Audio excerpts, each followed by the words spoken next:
Good morning students, welcome back to our channel tuition academy. मैं अभिजीत लेकर आया हूं फिजिक्स की अगली क्लास। तो पिछली क्लासेस में हमने चैप्टर 4 कंप्लीट कर लिया था, ठीक है। अब हम बढ़ेंगे अपने चैप्टर 5 की तरफ। यूपी बोर्ड के अकॉर्डिंग चैप्टर 5 और सीबीएसई बोर्ड के अकॉर्डिंग चैप्टर 3, ठीक है। ये डिफरेंस बस इसलिए है क्योंकि यूपी बोर्ड के 2 चैप्टर्स को मिक्स करके सीबीएसई के एक चैप्टर बनाए गए हैं, बस इतना ही अंतर है, ठीक है। दोनों को क्या कर दिया गया, एक ही में कंबाइन कर दिया गया, बस इतना ही अंतर है। बाकी सारे टॉपिक्स, सारे न्यूमेरिकल, सब कुछ बिल्कुल सेम है, ठीक है। तो चलिए आज के चैप्टर का नाम जान लेते हैं। आज के चैप्टर का नाम है हमारा electric conduction and Ohm's law. Hindi में कहें तो विद्युत चालन तथा ओम का नियम, ये चैप्टर का नाम है, ठीक है। अब इस चैप्टर का जो सबसे पहला टॉपिक है, चूंकि बात हो रही है इलेक्ट्रिक कंडक्शन की, ठीक है, तो हम बिल्कुल बेसिक से स्टार्ट करेंगे, जिसको क्या बोलते हैं, कंडक्टर, ठीक है। बहुत बार आपने कंडक्टर पढ़ा होगा, समझा होगा, ठीक है, लेकिन आज कुछ आपको इसमें नया मिलने वाला है, कुछ अच्छा मिलने वाला है, देखिएगा, समझिएगा, ठीक है। जैसे मान लिया हमारे पास क्या है, एक मटेरियल है, ठीक है, ठीक। और जैसा कि हम जानते हैं कि कोई भी जो ऑब्जेक्ट है उसके अंदर, कोई भी जो मटेरियल है, मेटल है, नॉर्मली उसमें क्या होता है, इलेक्ट्रॉन्स अवेलेबल होते हैं, ठीक। तो मान लिया इसमें क्या है, इलेक्ट्रॉन्स अवेलेबल हैं, ठीक है, सब में होते हैं। अब हम क्या करें, इसमें इसको जैसे ही हम एक थोड़ी सी बैटरी की सप्लाई देते हैं, ये बड़े वाले को प्लस और छोटे वाले को माइनस टर्मिनल बोलते हैं, जैसे ही हम इसको थोड़ी सी सप्लाई देते हैं, तुरंत क्या होता है, ये इलेक्ट्रॉन आगे की तरफ बढ़ने लगते हैं, ठीक है, बिल्कुल ईजिली बढ़ने लगते हैं और यहाँ से यहाँ तक बिल्कुल ईजिली ट्रैवल करने लगते हैं, बिल्कुल थोड़े से वोल्टेज से, ठीक है। थोड़ा सा ही सप्लाई देने पर ये इलेक्ट्रॉन क्या होते हैं, यहाँ से इस एंड तक, मतलब इस किनारे से इस किनारे तक चलने लगते हैं, ठीक है। मतलब इलेक्ट्रॉनों का जो प्रवाह है, जो फ्लो है, वो ईजिली हो जाता है, ठीक है। तो यहीं से हम डेफिनेशन बना लेते हैं कंडक्टर की, कि devices that have easy conduction of charges, ठीक है। ऐसी डिवाइसेस, ऐसी युक्तियां जिसमें जो आवेशों का प्रवाह बिल्कुल आसानी से, सुगमता से हो जाता है, उसको हम क्या कहते हैं, कंडक्टर कहते हैं, या हिंदी में चालक कहते हैं, ठीक है। इसके उदाहरण अगर हम देखना चाहें, एग्जांपल्स देखना चाहें, तो कॉपर हो गया, एल्यूमिनियम हो गया, एटसेट्रा, या इसके जगह हम ये भी लिख सकते हैं ऑल मेटल्स, सभी धातुएं, ठीक है।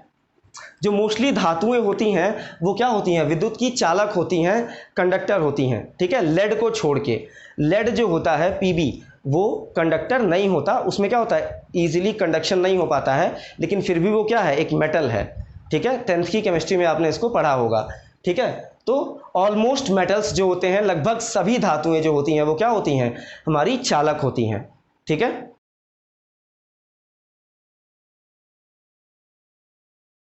बढ़ते हैं अपने दूसरे टॉपिक की तरफ। आज का हमारा जो दूसरा टॉपिक है वो है इंसुलेटर।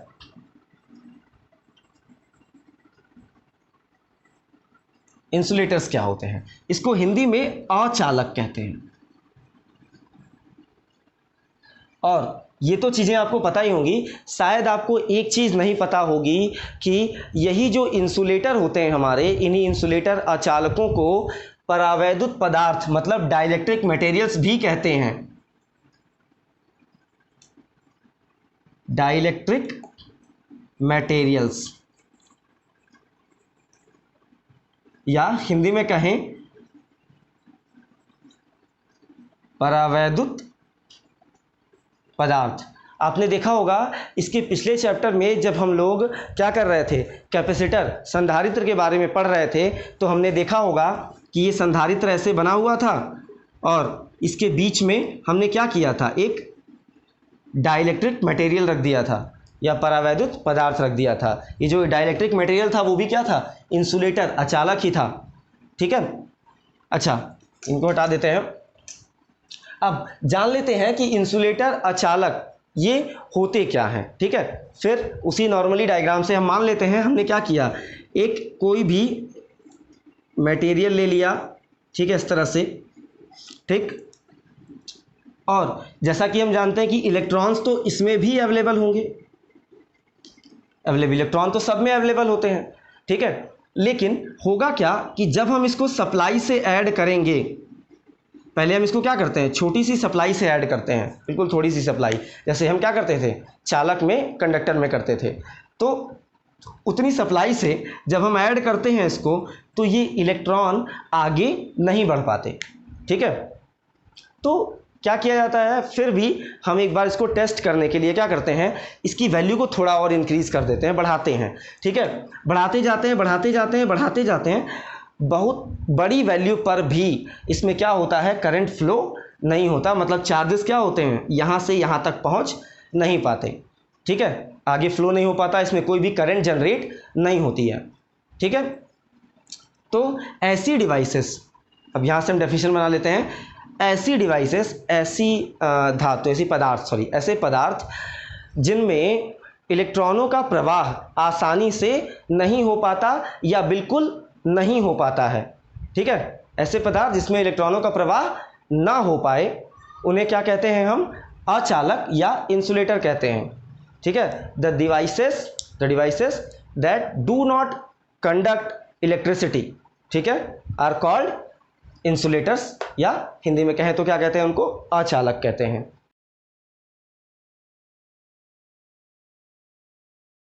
ये जो दो टॉपिक हमने पढ़े, कंडक्टर और इंसुलेटर, मतलब चालक और अचालक, ये दो चीज़ें आपने पहले भी थोड़ी बहुत पढ़ी होंगी, 10th वगैरह में जानी होंगी, ठीक है। लेकिन बात करें अगर हम कुछ एक्स्ट्रा की, आज हम आपके लिए एक्स्ट्रा क्या लेके आए हैं, आज इसमें एक्स्ट्रा ये है कि इन दोनों के बीच में, ठीक है, जैसे अभी हमने देखा कि चालक जो कंडक्टर होते हैं उसमें कंडक्टिविटी क्या होती है, बहुत हाई होती है, मतलब जो इलेक्ट्रॉन्स होते हैं बिल्कुल ईजिली फ्लो कर पाते हैं, ठीक है।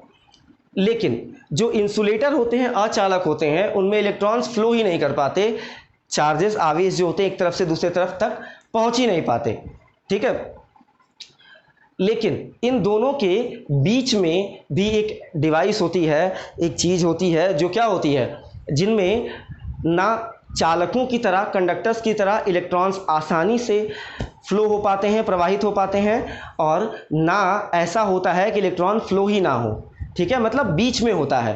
उनको थोड़ी एनर्जी ज़्यादा देनी पड़ती है चालकों की तुलना में, अगर हम कंडक्टर से कंपेयर करें तो उनको क्या करनी पड़ती है, एनर्जी थोड़ी ज़्यादा देने पर वो इलेक्ट्रॉन्स फ्लो करा ले जाते हैं, इजीली उनमें करंट फ्लो करने लगता है। तो ऐसे डिवाइसेस को हम क्या कहते हैं, सेमीकंडक्टर कहते हैं।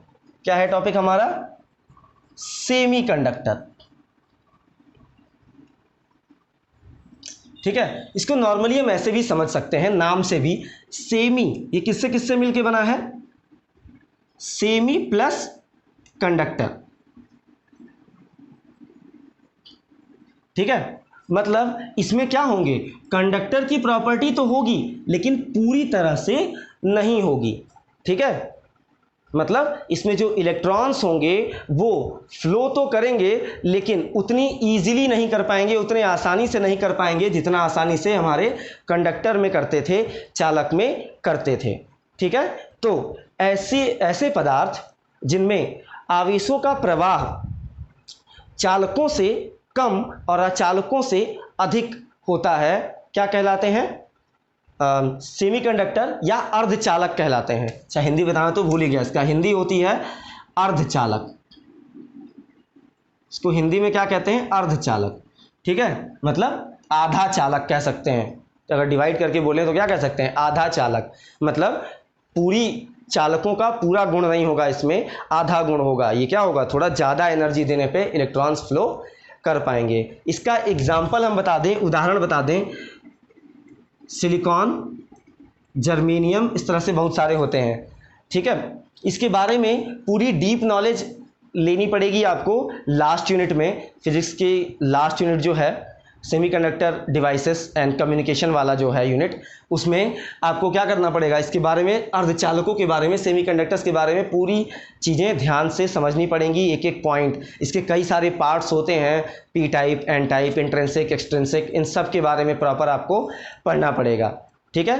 तो वो सारी चीज़ें हम अगले चैप्टर में पढ़ेंगे। फ़िलहाल के लिए इतना ही। अगर वीडियो अच्छा लगा हो तो लाइक करें, कमेंट करें और अपने दोस्तों के साथ शेयर करें। Thank you.